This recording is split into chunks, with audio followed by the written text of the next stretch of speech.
l'actualité ce 24 juin, des milliers de personnes se sont rassemblées à Dakar suite à l'appel de l'opposition sénégalaise à l'occasion de l'anniversaire de la contestation du 23 juin 2011.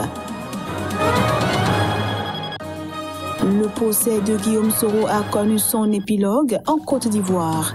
L'ancien président de l'Assemblée nationale a été condamné ce mercredi à Abidjan à la prison à perpétuité pour atteinte à la sûreté de l'État. Et puis, une frappe aérienne a touché ce mardi un marché très fréquenté dans la région éthiopienne du Tigré. Les premières informations font état des dizaines de blessés et un nombre indéterminé de morts.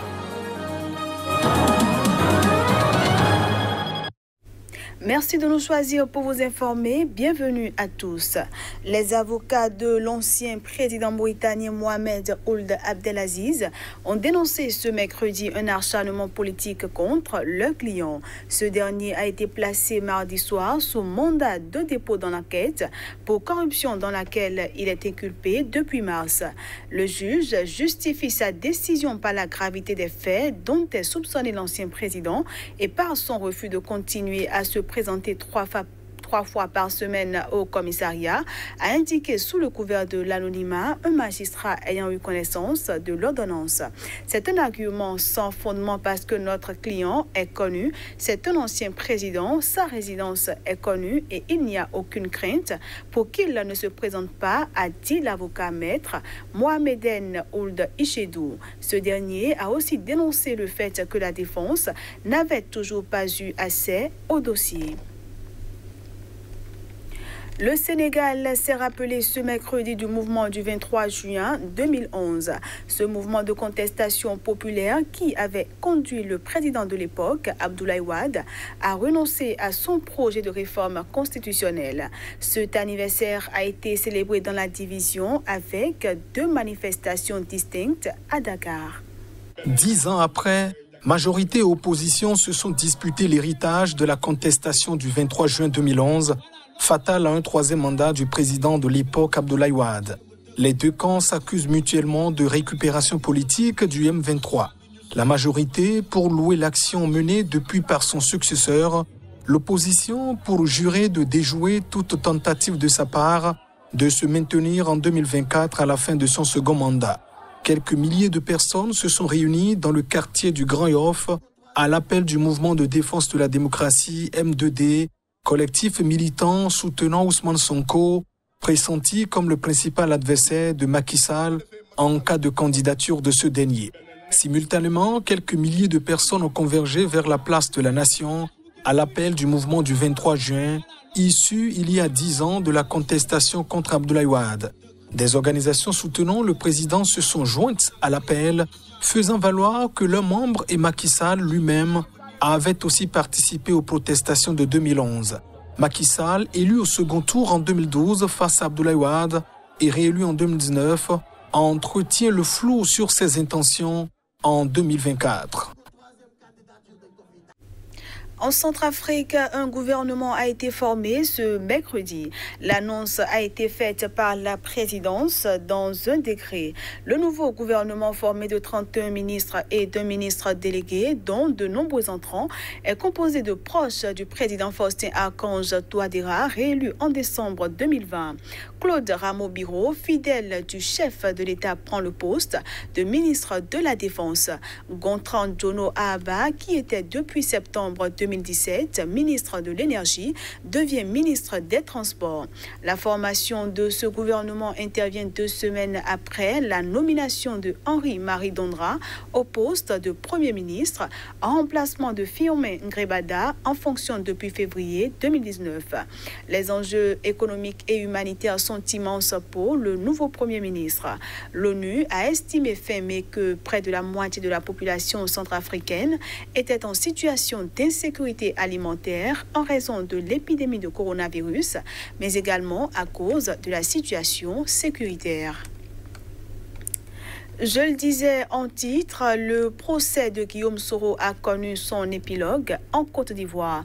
L'ancien président de l'Assemblée nationale et ex-chef rebelle a été condamné ce mercredi à Abidjan à la prison à perpétuité pour atteinte à la sûreté de l'État pour des faits commis fin 2019. La cour d'assises d'Abidjan a suivi les réquisitions du parquet, tout comme pour les principaux autres accusés, Souleymane Kamagaté, ex-chef du protocole de Guillaume Soro, Afoussi Bamba, ancien ministre, et Touré Moussa, son ancien chef de la communication, condamné à 20 ans de prison, a constaté un journaliste de l'AFP. Deux des frères de Guillaume Soro et son ancien bras droit, Alain Lobognon, eux, ont été condamnés à 17 mois de prison pour trouble à l'ordre public. La Cour a également ordonné la confiscation des biens de Guillaume Soro et de ses 19 coprévenus, ainsi que la dissolution de son mouvement Génération et Peuple Solidaire GPS, accusé de se livrer à des actes subversifs. Elle a ordonné aux condamnés de payer solidairement 1 milliard de francs CFA, soit 150 millions d'euros, à l'État ivoirien. Pour lui, ce sera la prison à perpétuité, avait déclaré en octobre le président Alassane Ouattara au sujet de Guillaume Soro, son ancien allié.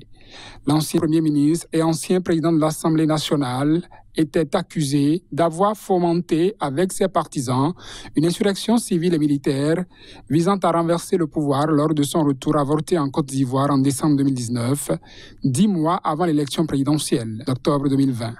Guillaume Soro, 49 ans, qui vit en exil et ses co-accusés, était accusé de complot, tentative d'atteinte contre l'autorité de l'État, ainsi que de diffusion et publication de nouvelles fausses, jetant le discrédit sur les institutions et leur fonctionnement, ayant entraîné une atteinte au moral des populations. Une frappe aérienne a touché mardi un marché très fréquenté dans la région éthiopienne du Tigré. Les premières informations font état des dizaines de blessés et un nombre indéterminé de morts selon des témoins et un médecin. Il y avait beaucoup de blessés et de morts. On marchait sur eux et dans leur sang, a déclaré un témoin, dans la maison située près de ce marché de la localité de Togoga, à une trentaine de kilomètres au nord-ouest de la capitale régionale Mekele, a été totalement détruite dans l'explosion. Le bilan précis était encore inconnu mercredi, l'accès à la zone étant bloqué par des soldats, d'après des témoins, médecins et ambulanciers interrogés par l'AFP. L'armée éthiopienne mène depuis novembre une opération militaire dans cette région du nord du pays contre les forces des anciennes autorités régionales. 6 blessés, dont 3 enfants âgés de 2, 3 et 6 ans, ont pu atteindre l'hôpital de Mekele, a indiqué un responsable des urgences sur place. Mais il y a 45 personnes blessées qui sont bloquées et sont en danger de mort, a-t-il ajouté. Selon les témoignages recueillis par l'AFP à Mekele, la frappe aérienne a touché mardi à la mi-journée un marché fréquenté de Togoga. Plusieurs évoquent l'heure de 13h heure locale. Ma maison a été totalement détruite. Nous avons été enterrés sous les murs et le toit, a raconté le témoin de 20 ans, affirmant être sûr que ça venait des airs. La famille d'un homme grièvement blessé et soigné à Mekele a déclaré à l'AFP que 2 explosions aériennes ont frappé le marché et ses environs.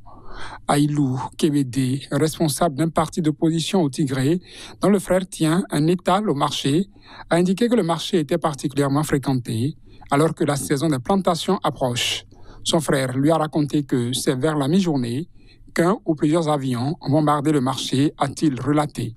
En novembre, le Premier ministre éthiopien Abiy Ahmed a envoyé l'armée fédérale au Tigré pour arrêter et désarmer les dirigeants du TPLF, parti à l'époque au pouvoir dans cette région. Cette opération de maintien de l'ordre a été décidée après que les forces pro-TPLF ont attaqué des bases militaires, avait affirmé Abiy Ahmed. Fin de cette édition. Merci à tous de l'avoir suivi.